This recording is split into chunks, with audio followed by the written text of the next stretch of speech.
a leitura da ata da sessão anterior. Não tem. Conselheiro Anselmo,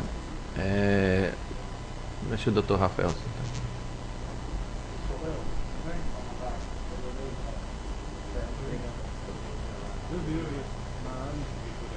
Tá? Doutor Rafael, seja bem-vindo. Senhores conselheiros, senhor representante do Ministério Público, tendo em vista a greve dos ônibus e os funcionários que iriam para ler a ata da sessão anterior não estarem no tribunal, fica suspensa a leitura da ata para a semana que vem. E também, por ter acompanhado, e houve um problema, não no tribunal, mas no Diário Oficial, não foi publicado na data do encaminhamento pelo tribunal a pauta correspondente à sessão de hoje. Também não temos condições técnicas de poder relatar os processos que estavam, vamos dizer assim, para ser relatados hoje. Tendo isso, mas mesmo assim eu queria facultar a palavra aos senhores conselheiros e o representante do Ministério Público. Excelência. Com a palavra o conselheiro Anselmo Brito. Excelência, na verdade eu queria só trazer aqui à baila uma questão que há algum tempo eu já tinha verificado isso, já tinha solicitado, já tinha pedido, inclusive já tínhamos até discutido a respeito. Ainda dentro daquela problemática do FUNCONTAS, do encaminhamento das informações, solicitando informações dos gestores nos processos de eventuais aplicações de multa e assemelhados. Nos deparamos com um processo que é lá da minha relatoria, de número 12.866 de 2011. Na verdade, o FUNCONTAS, seguindo o que manda os nossos normativos, encaminhou o expediente à gestora da Secretaria do Estado de Turismo para que ela remetesse processos que o tribunal constatou não ter sido enviados na época apropriada. E a informação que foi para lá foi uma informação truncada. De fato, a gestora, quando respondeu de forma correta, porque foi pedido que ela mandasse um processo de determinada empresa. E ela, verificando isso, de fato, olha, processo com essa empresa eu não tenho nenhum. E de fato não tinha, foi um equívoco cometido aqui internamente no tribunal. Mas o que eu chamo a atenção não é esse equívoco, é a falta dessa informação no próprio processo. Porque se não fosse essa pesquisa feita, inclusive no gabinete, já refazendo, já retrabalhando uma sistemática que é outro setor deste tribunal que faz, ou o próprio FUNCONTAS, ou a própria seção de contratos e convênios, nós ficaríamos sem essa informação no processo. Mas, de fato, do que eu estou falando? Por exemplo, Excelência, quando é dada a informação que determinado ato for publicado no Diário Oficial, uma licitação, um contrato, e o procedimento não adentrou o tribunal, está lá publicado no Diário Oficial, que se retoma, Excelência, como era feito anteriormente.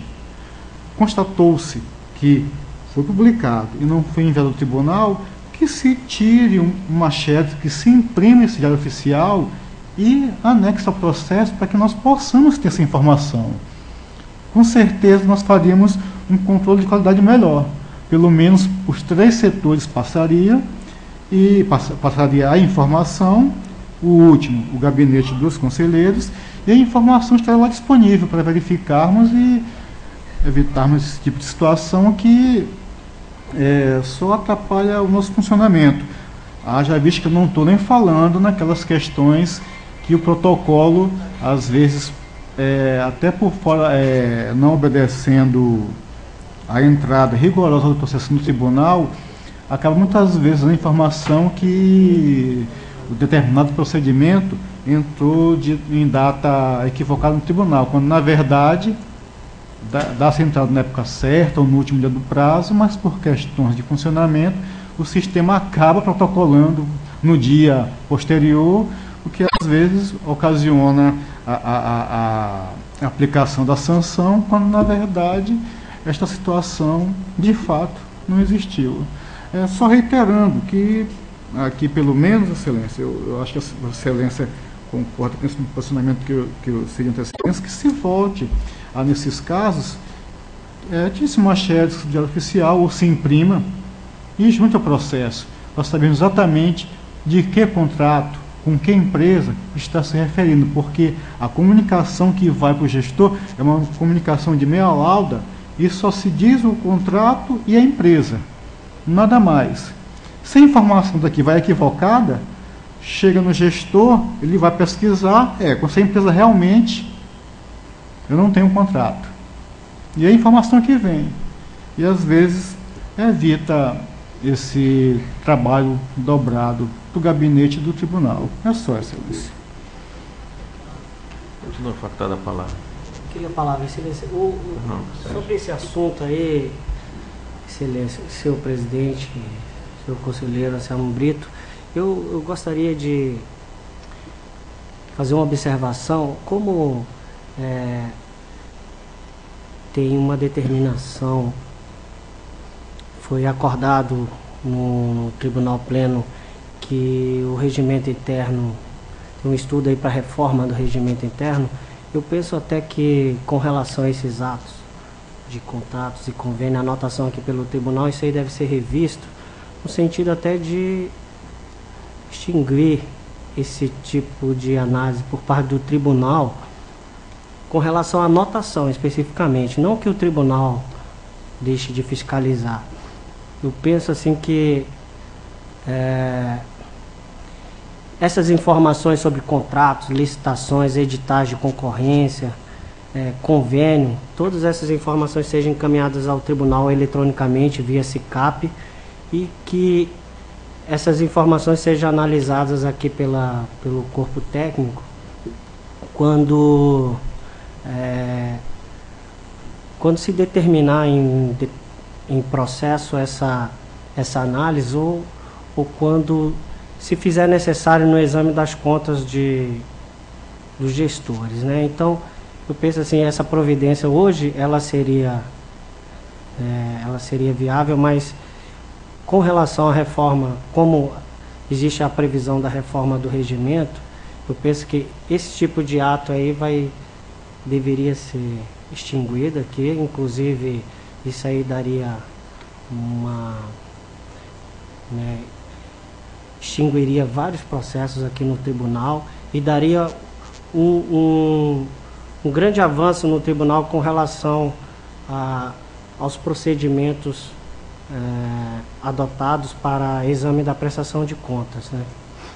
Era isso, Excelência. Excelência, só uma parte. Conselheiro Sérgio, e a questão da não entrada só pelo SICAP, como é que se daria a formação do processo? Não, eu acho que não deveria ser formado processo. No meu entendimento, o gestor encaminharia todas essas informações referentes ao contrato ou licitação via eletronicamente, o SICAP recepcionaria essas informações e ela estaria disponível para exame do Tribunal de Contas. E a partir daí, em qualquer processo em que se suscite a possibilidade de examinar determinados contratos ou convênios, o tribunal teria isso no seu banco de dados. Essas informações, eu penso que não deveriam ser encaminhadas como hoje vem sendo encaminhadas, através, tirada uma cópia de todo o processo administrativo, do contrato, termo aditivo, e cada um desses documentos, quando adentram nesse Tribunal de Contas, são protocolados como um processo específico. Eu penso que isso inviabiliza até mesmo o exame aqui por parte do Tribunal de Contas. Hoje temos milhares de processos aí na Procuradoria Jurídica relativa a esses atos, que poderiam estar no nosso banco de dados e serem analisados a qualquer momento, a qualquer tempo, por esse Tribunal de Contas. E aí a gente substituir esses processos, ou melhor, deslocar o tempo utilizado no exame desse processo para exame de outros processos, né, de outros atos de aposentadoria, processo de prestação de contas de gestor e daí por diante. Agora, que fique claro que eu não estou propugnando aqui que se extinga o exame desses atos, não seria isso.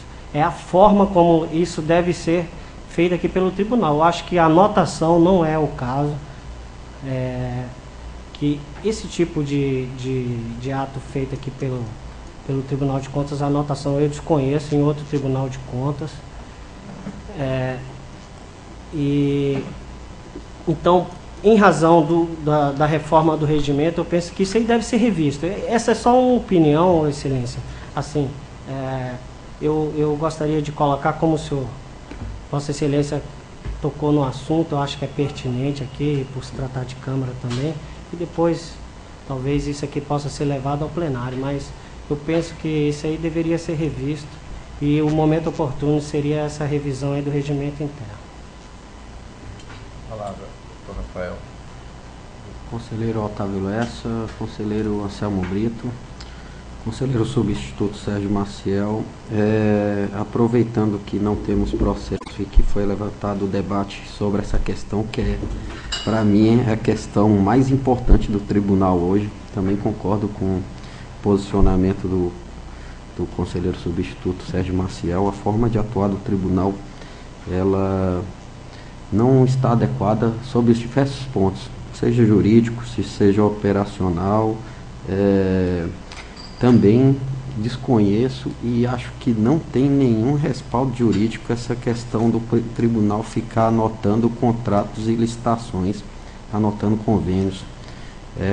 A competência dos tribunais de contas está bem discriminada no artigo 71 da Constituição, e entre todas aquelas competências, a principal, não há nenhuma dúvida, é julgar as contas dos administradores de recursos públicos, dos gestores. Não compete ao tribunal julgar nem anotar contrato ou licitação. Ele faz o julgamento das contas, e julgamento das contas como um todo, numa visão macro.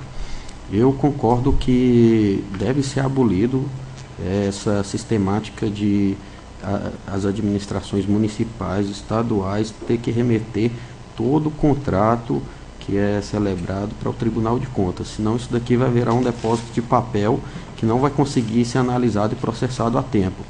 Porque se o tribunal quer adotar essa sistemática de controlar todos os contratos dos 102 municípios e do estado de Alagoas, pressupõe que ele deve ter uma estrutura administrativa do tamanho similar ou mesmo do tamanho dessas administrações municipais, estaduais que produziram todos esses atos, o que é algo totalmente desarrazoado. Então, por isso, acho que a questão dos processos estarem se acumulando na seção de contratos e convênios é uma questão decorrente dessa forma de atuar.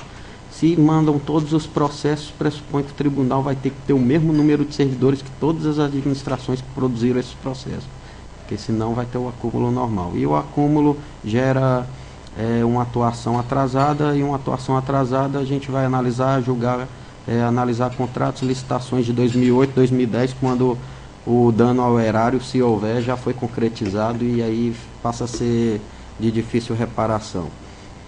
Eu acho, aqui também vai a título de sugestão, até porque a gente vem travando também essa discussão lá dentro do Ministério Público de Contas. Estão começando a chegar as primeiras prestações de contas. A gente vai trazer uma posição inovadora que a gente pretende ainda discutir com a auditoria e com os demais conselheiros com relação a isso.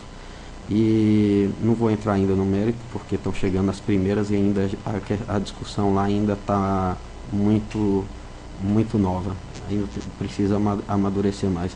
Mas eu acho que o marco teórico para essa mudança de atuação deve ser o SICAP.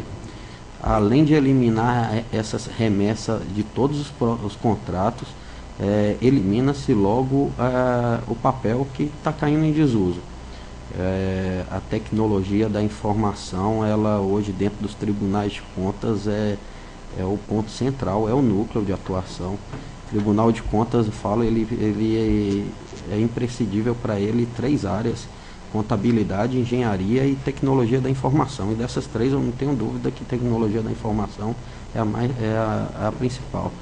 E para não dar descrédito ao Valtenor, a área de comunicação social também é importante. Fazer esse intercâmbio contínuo com a sociedade e essa troca de informações. Então, acho que o marco teórico pode partir do SICAP. Confesso que de uns tempos para cá que passei a utilizar o SICAP com uma rotina maior, vejo que é um sistema muito bom desenvolvido pelo tribunal. O único problema dele não está aqui nem no tribunal, nem no sistema. O problema dele está nos alimentadores, que são os gestores que às vezes deixam de enviar as informações, ou quando enviam de modo tarde. O que o tribunal pode fazer para também não abrir mão dessa análise de alguns contratos e licitações significativas? Pode estabelecer um valor de alçada alto, realmente que demande uma atuação, vamos dizer, uma atuação mais precisa. Pode colocar ali a remessa de contratos a partir de R$1 milhão, contratos dessa natureza e outros que ensejam algum tipo de risco. Com isso, aí acho que a gente eliminaria, essas medidas a gente eliminaria 90% dos processos do Tribunal de Contas e passaríamos a exercer a principal competência dos tribunais de contas, que é julgar contas e não contratos. E como seria esse julgamento de contas? Nele a gente teria ali a lista analisando as receitas arrecadadas e as despesas realizadas. A gente veria ali um rol, como vem uma lista de todos os contratos e atos de despesa da administração do gestor, e dentro daquele rol a equipe técnica do tribunal faria uma seleção por amostragem. É impossível hoje, por economia, até realizar a fiscalização de todos os atos e contratos da administração. A amostragem ela é direcionada com base em 2 critérios, o da relevância e o do risco. Então, teríamos aí, por parte da nossa equipe técnica, a seletividade dessa amostra, uma amostra bem qualitativa, que expresse de fato a realidade daquela gestão, e aí passaríamos a atuar no julgamento de contas efetivo. Nessa transição que está se propondo aí o tribunal, que os conselheiros estão trabalhando, acho que resolveria bastante esse problema do acúmulo de processos em vários setores. Essa, por enquanto, é a nossa sugestão. Temos o que normatizá-la, trazer uma sugestão de normatização disso. Acho que não é algo complicado, tranquilo, está perfeitamente acessível. Eu não sei, acho que a questão vai se prolongar, mas eu queria tocar em outro assunto. Primeiro eu quero agradecer publicamente aqui, registrar o agradecimento do Ministério Público ao conselheiro Anselmo Brito, que, a exemplo do conselheiro Otávio Lessa e do presidente, nos forneceu um servidor, cedeu da estrutura do seu gabinete um servidor para reforçar os quadros do Ministério Público de Contas. Como todo mundo sabe, a gente não detém um quadro próprio, fica então nessa dependência, e enquanto não se institui esse quadro próprio, tem sido bastante importante esse apoio e esse apoio que vem sendo dado aí por alguns conselheiros e pelo presidente. Agradeço o conselheiro Anselmo pela essa sensibilidade de nos ceder um cargo, vai ser de grande valia. Ali estamos com déficit mesmo para poder atuar, já que a gente aceitou, desde quando chegou aqui, aceitou um desafio que desde o início a gente sabe que é grande, que é atuar em processos investigativos. Isso demanda uma estrutura de pessoal muito grande, e a gente acredita no resultado desse trabalho, e é importante que ele seja feito. Então é isso, agradecemos aí e esperamos tão breve aí, o mais breve possível, estruturar de forma definitiva a questão de pessoal do Ministério Público e retornar, devolver os cargos que estão sendo gentilmente cedidos por Vossa Excelência. Agradeço, e eu queria tocar o segundo ponto. Tudo bem, à vontade. Aproveitando aí que a gente está falando ainda daquele assunto, eu queria só tecer um comentário que eu discuto muito sobre a repercussão jurídica dessa anotação que o tribunal faz sobre esses processos de contratos e convênios. Eu ainda não consegui visualizar assim, qual seria efetivamente essa repercussão jurídica dessa anotação. E outro detalhe também, com relação a essas informações sendo encaminhadas via SICAP, eu penso o seguinte: isso aí também não retira do tribunal a possibilidade, a competência dele requisitar todos esses documentos, né, para exame a qualquer momento, inclusive documentos de gestões passadas, né? Então, isso aí não impediria em nada a competência do tribunal. E só para concluir, eu queria também registrar aqui o nosso agradecimento lá da auditoria ao conselheiro Anselmo Brito e ao presidente dessa casa, inicialmente ao conselheiro Anselmo Brito, por ter nos cedido também 2 servidores da estrutura do seu gabinete, que um deles inclusive está aqui, uma delas é a Clara Romão, e o outro teve a sua nomeação publicada hoje em Diário Oficial, que já é também servidor dessa casa, é o Leonardo, que vão compor a estrutura do gabinete do conselheiro Anselmo, mas que ele gentilmente cedeu para atuar na auditoria, compreendendo lá as nossas necessidades e tendo conhecimento também da demanda lá dos trabalhos da auditoria. Então, quero registrar esse agradecimento, viu, conselheiro Anselmo, e ao presidente também, que possibilitou isso com a cessão, ou melhor, com a exoneração do servidor Leonardo, para que fosse nomeado pelo conselheiro Anselmo Brito. Muito obrigado. É isso. Com relação a esse ponto, eu acho que eu vou dar por encerrado, presidente, mas eu solicito, quando acabar a discussão com relação a essa forma de atuação do tribunal, queria a palavra novamente para tocar em outro assunto, senão vou acabar atropelando aqui. Obrigado. Só uma passadinha desse assunto, inclusive o senhor Otávio Lessa, se votar contra, se posicionar contra, ele como idealizador e como principal motor da ferramenta que hoje nós ainda em fase de implantação, que é o SICAP. Excelência, você não se recorda que o mote do SICAP, aliás, os eram 2 fundamentais. Primeiro, já bastante atrasado, o tribunal formar o seu banco de dados. Esse é o principal mote do SICAP. O segundo era, até em termos mais leigos, mais simples, acabar com o papel, em termos genéricos. Você não recorda disso. Excelência, então, já que estamos diante dessas colocações do conselheiro Sérgio Maciel, do ilustre membro do Ministério Público, e sei que Vossa Excelência até tem algo a acrescentar, mas no mesmo sentido, no mesmo rumo. Sei que tem uma ferramenta que genericamente conhecemos aqui no tribunal como um processo eletrônico pronto inclusive para ser implementado.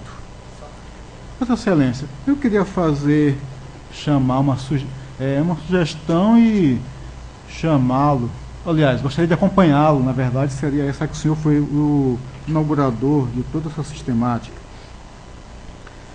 que pelo menos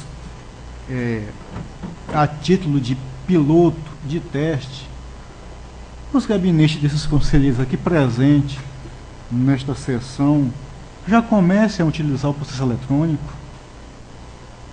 Claro que eu sei que a ferramenta inicial passaria pela presidência ou talvez já nem decorra de forma tão intensiva assim, que os processos, ao entrarem no documentos, entrarem no tribunal, como já são digitalizados, ou entram em forma digital, como o SICAP capta, que daí em diante toda essa tramitação fosse eletrônica, pelo menos um teste. Feito esse teste, realmente vendo que o sistema funciona a contento, que se espalhasse pelo tribunal como um todo, sejamos as cobaias dessa era da informática, da modernidade aqui no tribunal. Este é o meu convite e queria acompanhá-lo nessa modernidade. É isso, Excelência. O conselheiro, doutor Rafael, já viu que é um acompanhamento por livre e espontânea pressão? Já me impressiona, mas tudo bem. Eu realmente sou fascinado por realmente, desde que eu cheguei aqui, tento cada vez mais a gente ter o processo eletrônico, ter o SICAP organizado. Agora, o grande complicador disso tudo é que a gente não pode fugir da nossa realidade. A nossa realidade é que verdadeiramente atrapalha todo esse andamento, conselheiro Sérgio, que não dá a velocidade que a gente necessita ter. Esse é que é o problema. A gente precisava, obviamente, que o principal disso tudo é a decisão política. Sem a decisão política iniciando, a gente não consegue andar. Eu acho que, tendo a decisão política, é o primeiro passo, doutor Rafael. O segundo passo que a gente precisaria para chegar a esse, vamos dizer assim, para tentar chegar ao ideal, era a decisão política. O outro era a gente sentar dentro de um programa que a gente já tem instalado, que é o nosso planejamento estratégico. Por quê? Porque tem coisas aqui que foi sugerido agora pelo Sérgio, tudo, mas precisa ter alguns passos na frente para a gente poder alcançar a fazer isso. Então só o planejamento estratégico é que vai dar para a gente as condições de saber que para eu fazer aquilo que a gente necessita fazer, eu tenho que fazer algumas arrumações para que eu possa chegar lá, né? Por exemplo, o conselheiro Sérgio colocou aqui com relação aos aditivos que entram e você gera novos processos, né? Por que a gente sugeriu, e agora já está, pelo menos a decisão política foi tomada e o presidente já solicitou ao doutor Dário que encaminhe a sugestão nossa, que foi de ter um técnico da Procuradoria e um técnico da diretoria de técnicas que fique exclusivamente dentro do protocolo e ele seja o multiplicador daquele ensinamento que ele, no primeiro momento ele vai fazer a triagem, mas que as pessoas do protocolo entendam tecnicamente, não fazer mecanicamente, para que possa raciocinar e ver o que seria melhor. Eu acho que isso aí foi um primeiro passo, espero que seja efetivado. Já foi, pelo menos a decisão política foi feita, a solicitação para que essas pessoas fiquem dentro do tribunal. Por quê? Esse problema que Vossa Excelência colocou agora já não iria ter, porque a pessoa que está lá está preparada para saber que tem que anexar o processo X, não ia ficar mais solto. Na Procuradoria, muitos dos processos, doutor Rafael, que entra aqui, que a gente fica aqui que nem um maluco fazendo diligência, não precisava fazer diligência. Se você entrar com uma aposentadoria faltando os pré-requisitos necessários para existir análise, não pode entrar, amigo. Você tem que devolver lá imediatamente para que seja corrigido. A gente deixaria de receber um problema e estaria culturalmente botando as pessoas também lá para fazer a coisa corretamente. São alguns passos. E aí volto. Essas ações se fazem necessárias.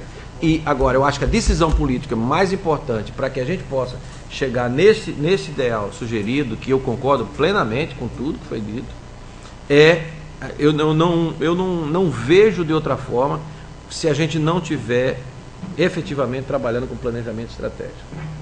O planejamento estratégico, ele dá a visibilidade, agora a nível nacional, que a gente está trabalhando um pouco nisso, inclusive estamos nos aperfeiçoando agora no dia 14, 15, 16 em Brasília, fechando o planejamento do Instituto Rui Barbosa e da Tricom, é a possibilidade, esse primeiro faz para 5 anos, para algumas gestões, e a possibilidade de, tecnicamente, a discussão do planejamento, ele indicar pelos prazos e pelos anos qual é o primeiro caminho, o segundo caminho, o terceiro, para ele chegar lá no ideal, entendeu? Então, traçar os objetivos reais, né? E eu já sugeri aqui várias vezes uma decisão radical e política para a gente chegar até nessas colocações que vocês fizeram, com relação de estabelecer um valor representativo para a gente, inclusive, zerar esse estoque, né? Então, são coisas que também está precisando de decisão política para poder serem implementadas. Agora, paralelo a isso, a gente, para conseguir chegar a isso, tem a licitação de TI que precisa ter aí para a gente ter os equipamentos necessários para absorver essa tecnologia que está disponível para a gente a custo zero. Então, isso também não foi realizado. Então, você tem coisas que você tem disponibilidade, eu não posso usar porque eu não tenho o equipamento necessário para absorver isso. Então, essas coisas, vamos dizer assim, esse passo a passo que a gente precisa dar, é que tá, vamos dizer assim, retendo a gente para que a gente possa chegar a um nível de excelência. Como é que a gente vai? A gente precisa criar, a gente já tem hoje, mas precisa implementar a metodologia de velocidade processual. A gente tem aí disponível, também não foi implantada. Então tem ferramenta que aí você começa a analisar que a decisão política, ela se faz totalmente necessária para que a gente possa chegar no objetivo. Ou seja, a gente sabe o que a gente precisa, tem conhecimento que precisa, tem a ferramenta, o que precisa é o seguinte, vamos colocar em prática.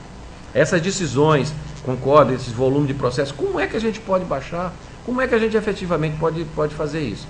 O que é que eu estou sugerindo? Quando o presidente determinou que fosse feito efetivamente um estudo sobre um ponto que eu aceitei a relatoria, nós estamos evoluindo junto ao procurador-geral, doutor Rafael, que ele está fazendo, eu chamei de boneca, todo mundo riu, uma boneca com relação ao regimento e com relação à lei. Então, o que é que a gente vai fazer? Isso, eu vou, recebendo isso, ele ficou de me dar essa semana, nós vamos distribuir para todos mundo, os diretores, Ministério Público, para cada um poder fazer a sua sugestão e a gente tentar, através das ideias e através dos pensamentos que vão surgir as ideias, a gente possa, aí o nosso trabalho vai ser consolidar isso aí, e essa consolidação, a gente estando ela no papel, o segundo passo é aprovar tanto a lei como o regimento, estando, obviamente, as duas em consonância. A Assembleia aprovou a lei, aí a gente já está com o regimento aprovado, que vai ser o casamento com a lei, e aí a gente põe em prática o regimento que já estaria, obviamente, já aprovado. E daí, sim, passar a ter as ações efetivas. Eu acho que a colaboração de vocês, que tem outra visão, que chegou com outra visão e que tem a juventude como grande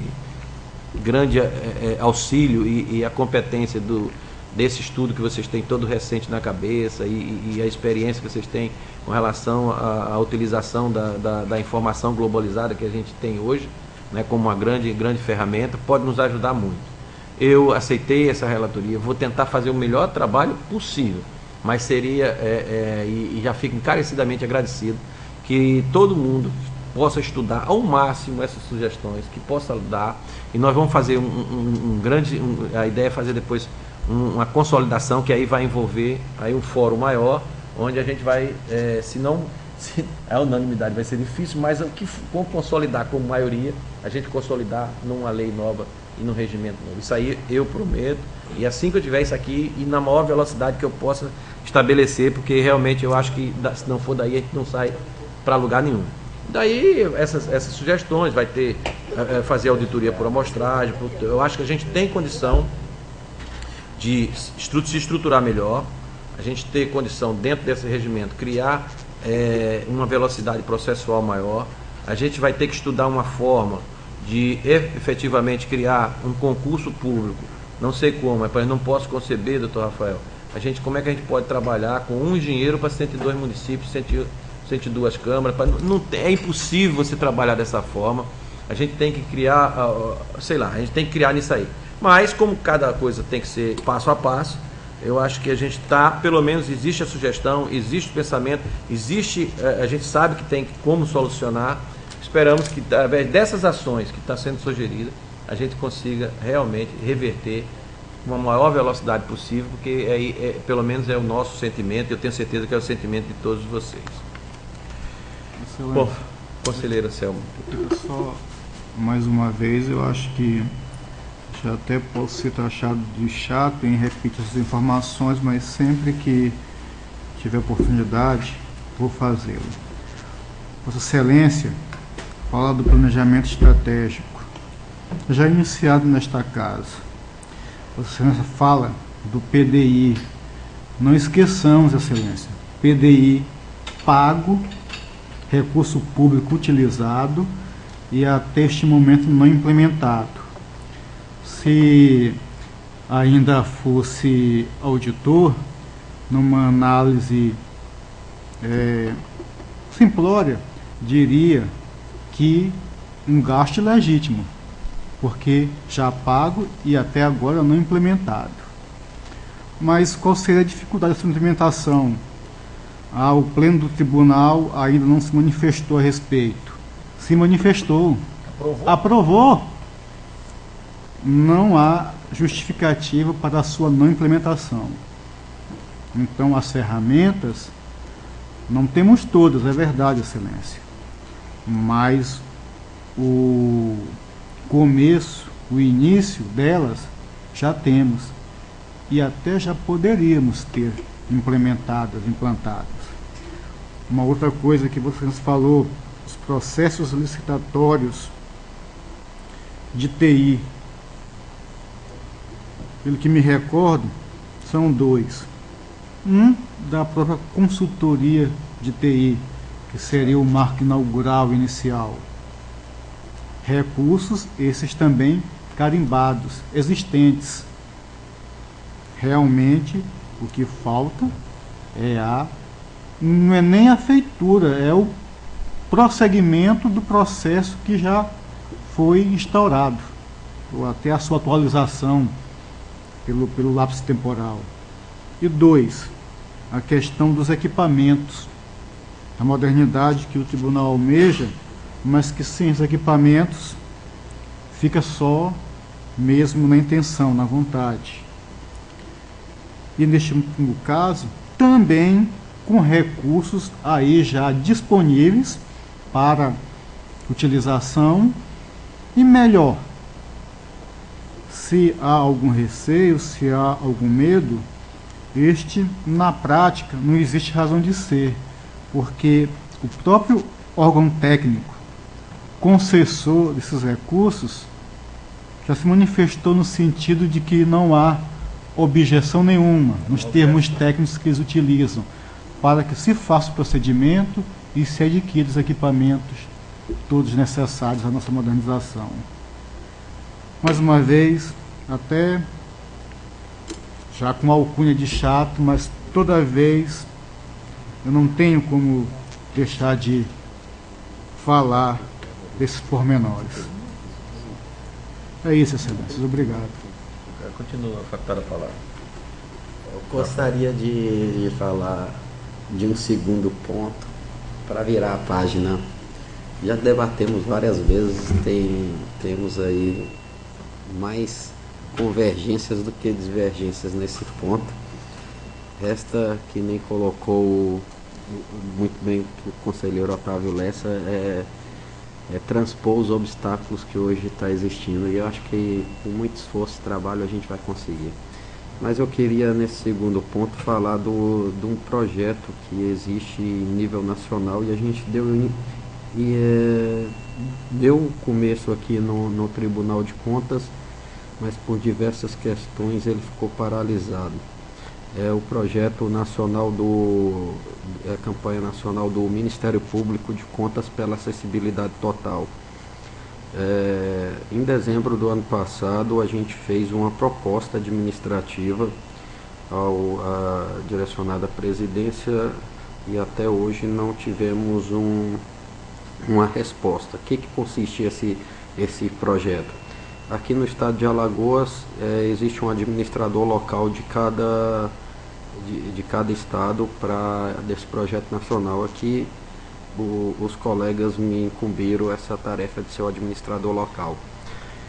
Eu fiz essa proposta administrativa em dezembro e até hoje estou aguardando, e ela consiste basicamente em implementar nos controles principalmente das obras, serviços públicos também, mas principalmente de obras de prédios públicos, verificar se editais, projetos básicos atendem a todos os quesitos de acessibilidade para pessoas portadoras de deficiência.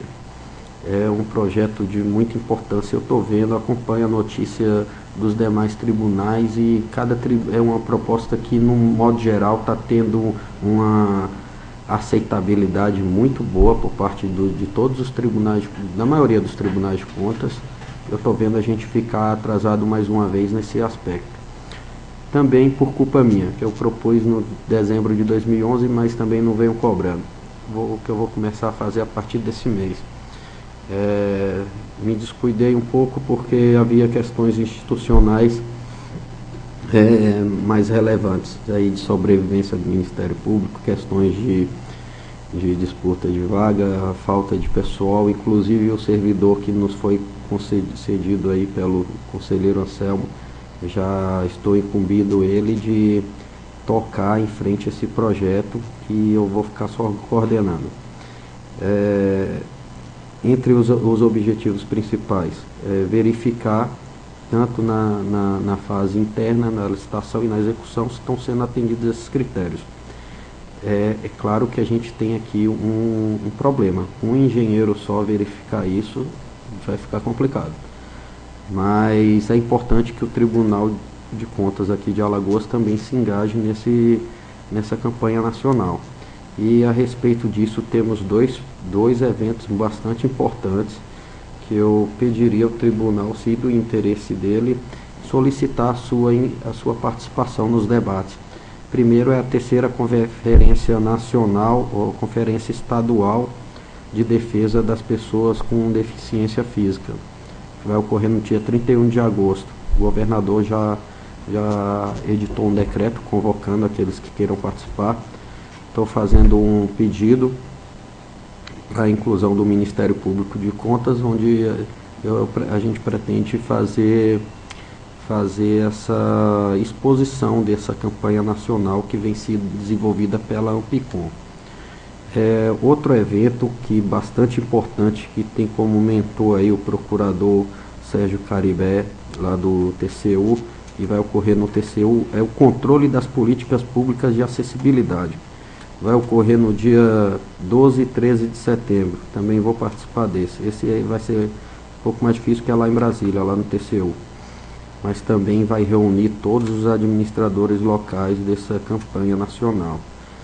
Então eu faço aqui votos e um apelo para que o tribunal analise e se possível aprove. É uma proposta muito boa. Eu estou desenvolvendo, eu ampliei um pouco essa proposta aqui no tribunal, aqui no estado de Alagoas.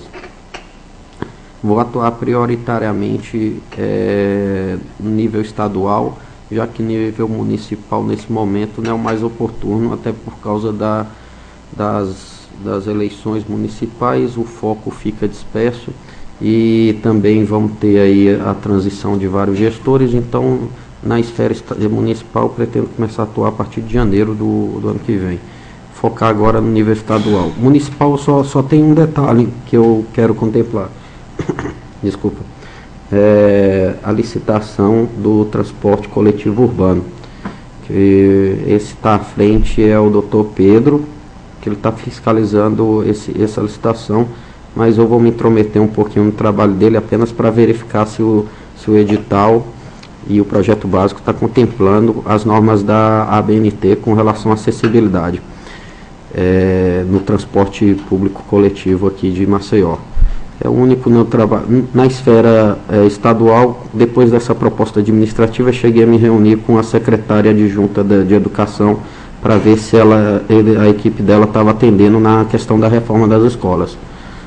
Verifiquei, realmente a reforma estava incluído os aspectos de acessibilidade das pessoas portadoras de deficiência, que é muito importante para mim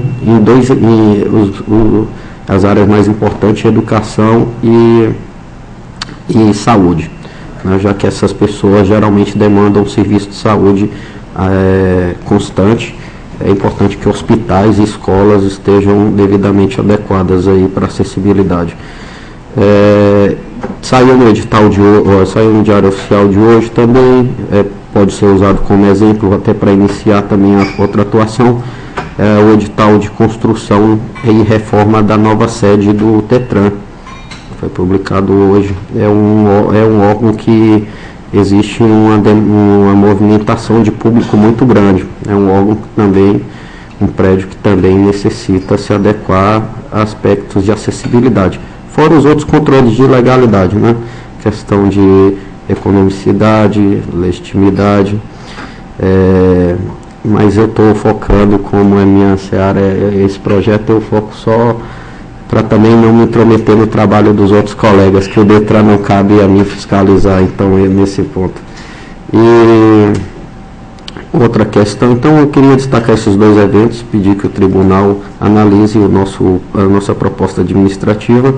Vou reiterar esse pedido ao presidente e vamos tentar participar aí desses dois eventos e contribuir aí para os debates. É apenas isso. Obrigado, conselheiro. Eu poderia, veja só, não sabia dessa correspondência que Vossa Excelência fez para o presidente, mas eu, de posse do conteúdo dessa sua proposta, o que eu posso ajudar nisso aí é traduzir isso, já, se for o caso necessário, traduzir numa resolução, para que a gente possa trazer e aprovar em plenário. Então, se Vossa Excelência passar esse conteúdo já com as legislações que existem, eu me proponho a trazer na sessão da manhã uma resolução para que a gente possa, com isso, você, de uma forma legal, a gente ter já que os órgãos principalmente dos municípios, do Estado, que vão realizar a obra, tudo, ele tenha isso como resolução do tribunal, que vai ser, sei que já existe a exigência da própria lei que determina, mas que vai ser um ponto forte onde a gente vai poder cobrar. Se Vossa Excelência entender que é uma coisa que pode ajudar nisso, eu acho interessante, e eu acho que poderia, isso, pelo menos, voltar ao que a gente, com mais velocidade, a gente tentar implementar isso. Me comprometo a elaborar uma minuta de resolução e passo a Vossas Excelências, não só ao senhor, como aos demais conselheiros, eu acho que é uma causa nobre que atende, que não encontra obstáculos. Acho que aí há uma convergência de todos aí na defesa do interesse público coletivo. Temos o censo aí que apontou, o último censo, que 25%, ou seja, 1/4 da população brasileira é detentora de algum tipo de deficiência, ainda que transitória. Então temos um índice elevadíssimo. Basta a gente ver aqui na rua atrás, quando a gente vai acessar aqui o tribunal, passando pela Ampal, a movimentação intensa que existe ali. Então é uma política pública de muita relevância. E doutor Rafael, só dentro do que Vossa Excelência está falando, basta se houver um controle específico em cima da Secretaria Municipal de Controle Urbano, que se aprova os projetos, nas obras públicas, a exigência ser efetivamente cobrada, a gente vai ter um avanço sensacional. Porque você hoje, que eu conheço aqui em Maceió, a única calçada que realmente foi essa daqui da ADEFAL, onde foi quebrado todas as calçadas e nivelaram ela. Eu acho que essa eu não conheço, eu conheço alguns pedaços, mas a maioria é um tamanho aqui, aqui, outra ali. Quem tem realmente uma pessoa que tem dificuldade, seja um cadeirante, é complicado, ele não consegue, ele sofre o risco ainda de ir para o asfalto, porque não pode passar de uma calçada para outra. Eu acho de uma importância enorme, e as coisas não só tomam dimensão quando aparecem. Você vê no Congresso Nacional, quando acho que foi a deputada Rosinha, que foi a confusão, que ela não conseguia subir na tribuna. Ela não tinha como acessar. Então, eu acho que, principalmente as obras públicas, ela tem que dar o exemplo dessa acessibilidade às pessoas que necessitam delas, né? Chega o ponto, eu tive a oportunidade, onde você fica assim, é um exemplo de urbanização, que é a Curitiba, né? Existe todas as calçadas tem aquela da pessoa deficiente visual, ele consegue se localizar, porque tem o diferencial daquela, não sei como é que chama, aquelas, que ele vai ali e vai, quer dizer, é uma preocupação, o governo é obrigado a se preocupar com isso, e a pessoa que necessita desse auxílio para conseguir ir para um lado, para o outro, é importante. Eu vi que eu passei pequeno tempo, graças a Deus, passei 11 dias numa cadeira de roda, o sacrifício que era para ir de um lugar para o outro. Você imagina uma pessoa que fica a vida inteira necessitando de precisar, de ter essa acessibilidade das coisas, e qualquer deficiência que seja para que ele possa se locomover e tudo. Eu acho que é importantíssimo, e desde já, a hora que Vossa Excelência encaminhar, a gente já vai propor isso como resolução e cobrar dos órgãos que aprovam os projetos, que eles sejam duros nisso aí, não ter a mínima contemplação com relação a nada. Não quero nem saber de custo, eu quero que isso aqui esteja implementado. É só isso. Está facultada a palavra. Não tem. Eu gostaria de filiar suas palavras aí, concordo inteiramente. Acho esse um tema muito importante, que o tribunal deve estar atento, e essa resolução seria um passo muito importante para que seja de fato reconhecido esse direito aí. Era só isso. Porque cada município tem seus órgãos de controle que aprovam os projetos, eles se obrigarem a fiscalizar isso dentro dos projetos, né? De alvará para poder fazer as obras. Bom, não tendo mais quem queira fazer uso da palavra, em nome de Deus, declaro encerrada a sessão, convocando os senhores conselheiros, o senhor representante do Ministério Público, para a sessão da próxima segunda-feira, no horário regimental. Está encerrada a sessão.